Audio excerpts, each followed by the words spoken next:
When Kobe Bryant found Harold James, he was 78 years old and living in a senior apartment complex on West Adams Boulevard in Los Angeles, and spending his mornings on a bench outside the building, watching the street the way people watch streets when they have nowhere particular to be, and all the time in the world to be there.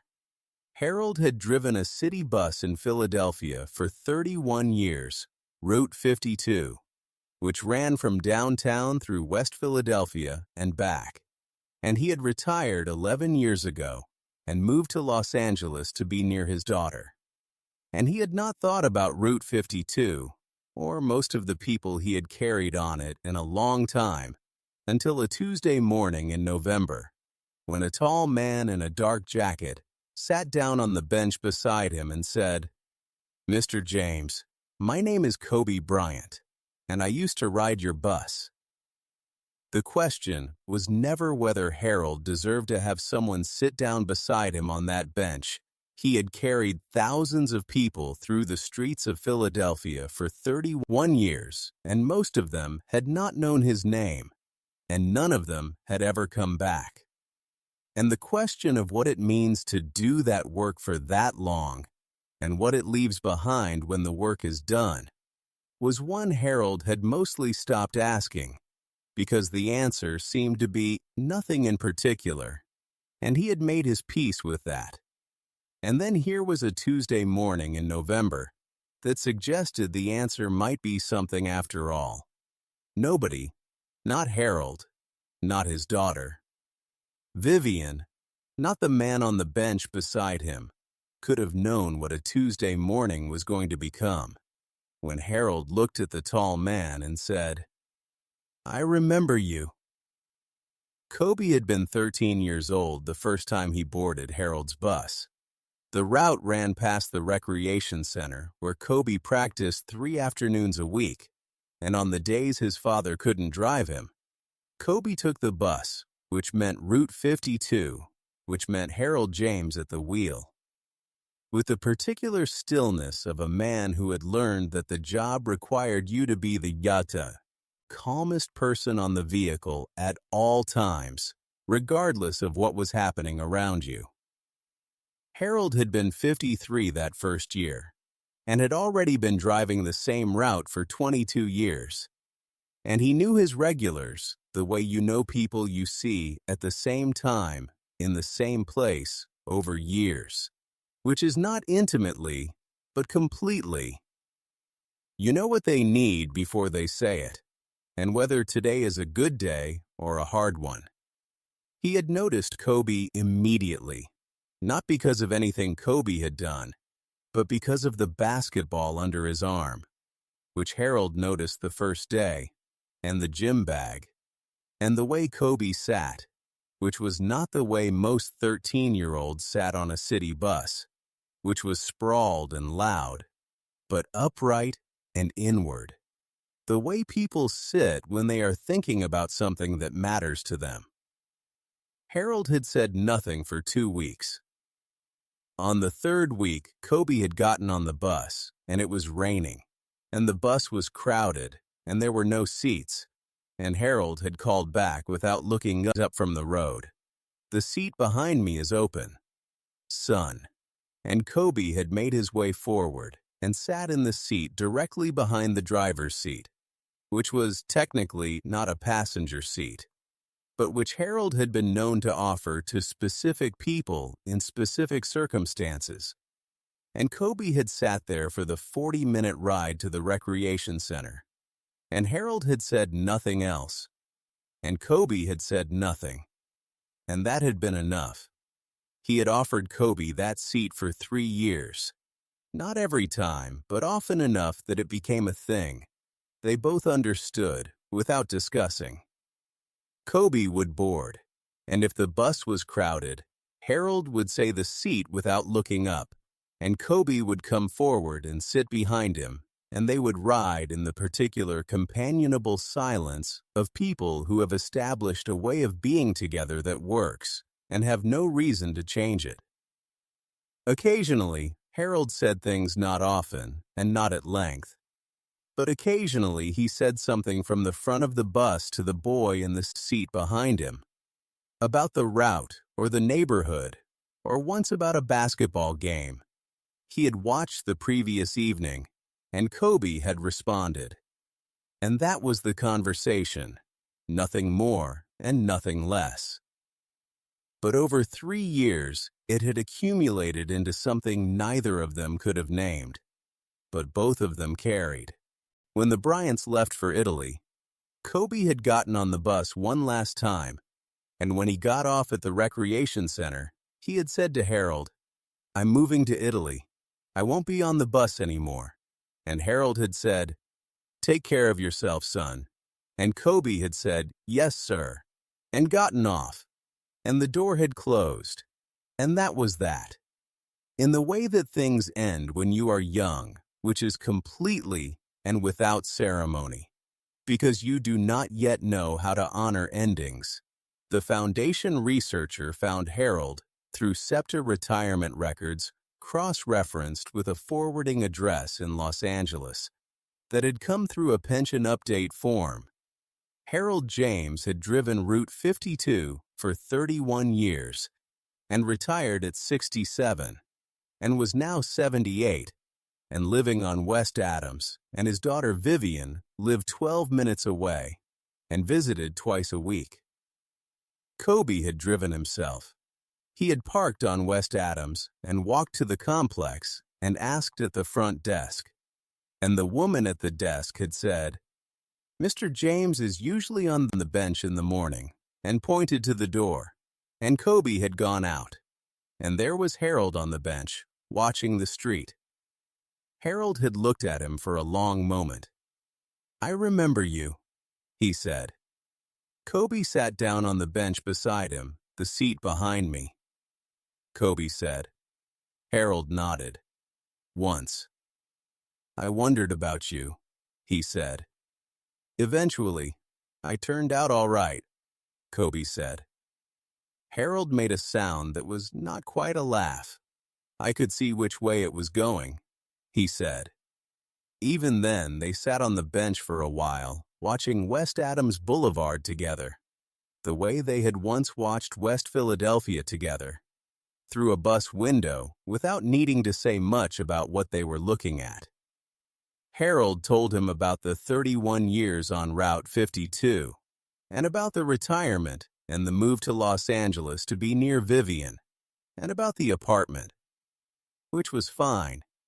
He said it was fine, and about the mornings on the bench, which he said he had come to like the watching without any responsibility for what he was watching, being a passenger for once instead of the driver.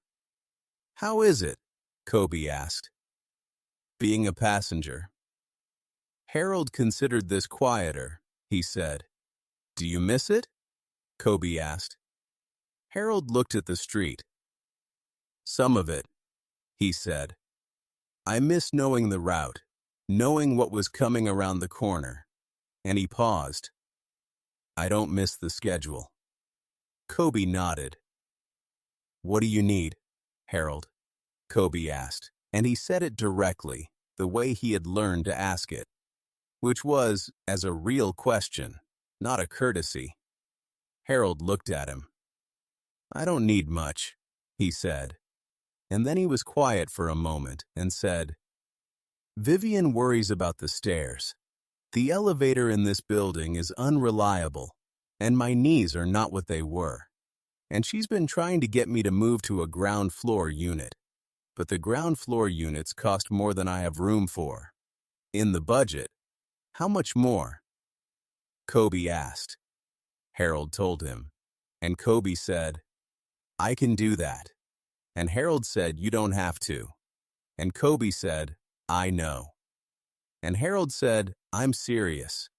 And Kobe said, "I rode your bus for 3 years, and you gave me a seat when there wasn't one, and said, 'Take care of yourself,' when I was 12 and leaving for another country. And I have thought about that more than you would expect."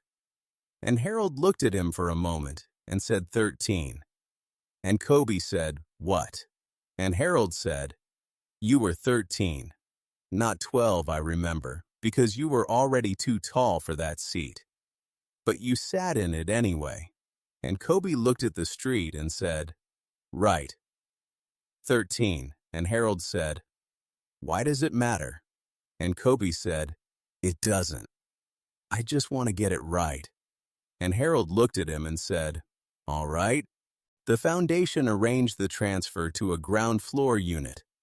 In the same complex, Harold moved in February, and Vivian helped him, and called Kobe's director afterward to say her father had stood in the kitchen of the new unit and looked at the window that faced the garden and said, this will do, which she said was the highest praise. He gave anything, and the director told Kobe, and Kobe said that sounds right. Vivian also said her father had started sitting on a different bench, the one outside the ground floor units that faced the garden instead of the street, and that he watched the garden the way he used to watch the street, with the same patient attention of someone who has learned that watching is its own kind of work, and that whatever you watch carefully enough eventually shows you something worth having seen. Kobe heard about the garden bench from his director and thought about a man who had spent 31 years watching the road ahead and now watched a garden, and thought about the seat behind the driver and the 40-minute ride to the recreation center 3 times a week for 3 years, and what it had meant to have someone say the seat without looking up because they had noticed what you were carrying and decided you deserved a place to sit. And he thought that was the kind of thing that did not ask to be remembered and stayed with you. Anyway, the ground floor unit had a kitchen window that faced east and got the morning light, and a small patio door that opened onto the garden. And Harold had put a chair on the patio by the end of the first week. Not the bench outside, but his own chair, brought from the old unit, a particular chair he had had for 15 years, that was exactly right for his back, and he sat in it in the mornings with his coffee and watched the garden, which in February was mostly bare, but which the building manager had told him would come up in the spring. Vivian brought him seeds in March, and they planted them together in the 2 containers the building allowed on the patio tomatoes, because Harold had grown them in Philadelphia when he had a yard and had not grown anything since. And Vivian said, Dad, you could have had containers at the old place. And Harold said the old place didn't have a patio. And Vivian said it had a balcony. And Harold said a balcony is not a patio. And Vivian said that is a distinction without a difference. And Harold said it is a distinction with a significant difference. And they planted the tomatoes. Kobe heard about the tomatoes from his director in April and sat with that for a moment. The way he sat with things that confirmed something he had felt, but not articulated. The specific satisfaction of a thing being exactly right. Harold James on a patio with a good chair and morning light and tomatoes growing in containers was exactly right, in a way that was difficult to explain, but entirely clear. He drove past the complex on West Adams one morning in May, not stopping, just passing, and he saw through the gate the garden which had come up considerably, and he thought he could see a patio chair at the far end, though he could not be certain at that distance, and he did not stop because Harold was not expecting him. And some things are better as they are, which is quietly and without an audience. Vivian called the foundation that summer to say her father had told her he was glad he moved, and that this was the first time in 11 years she had heard him say he was glad about anything in particular, and that she wanted whoever had made it possible to know that it mattered more than the ground floor unit itself. What mattered was her father sitting on his patio in his chair watching the garden with his coffee in the morning, because he had somewhere he wanted to be and something he wanted to watch. And that was what Harold James had always needed, and what the 31 years on Route 52 had given him, and what the years after had not. Until now. Kobe thought about Route 52 occasionally. In the months after that Tuesday morning on the bench on West Adams, he thought about the specific geography of it, the stops and the turns, and the particular quality of afternoon light through bus windows in West Philadelphia in the mid-1990s. And he thought about what it meant to carry people through a city day after day for 31 years, knowing most of their names and none of their full stories, and providing something essential without which the city would not have worked, and receiving in return a wage, and eventually a pension, and the mornings watching the street from a bench, and now a patio with tomatoes and morning light, and his own chair in exactly the right position. He thought about what Harold had said about being a passenger for once, and watching without responsibility for what you watched, and he thought about what it had cost Harold to be responsible for that route for 31 years, the schedule and the road, and the people, and the weather, and the knees.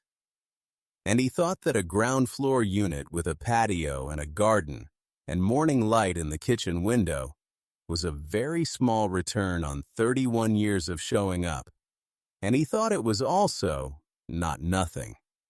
And that not nothing was sometimes the best that could be offered, and that when you had the means to provide it, you should provide it without making the person feel the weight of receiving it. The way Harold had given a seat without making the boy feel the weight of needing one. If this story moved you, drop your city and country in the comments below. And if you believe that the people who gave us a seat, when there wasn't one, deserve to be found, please hit that like button and subscribe. Click the video on your screen right now for another story that will stay with you.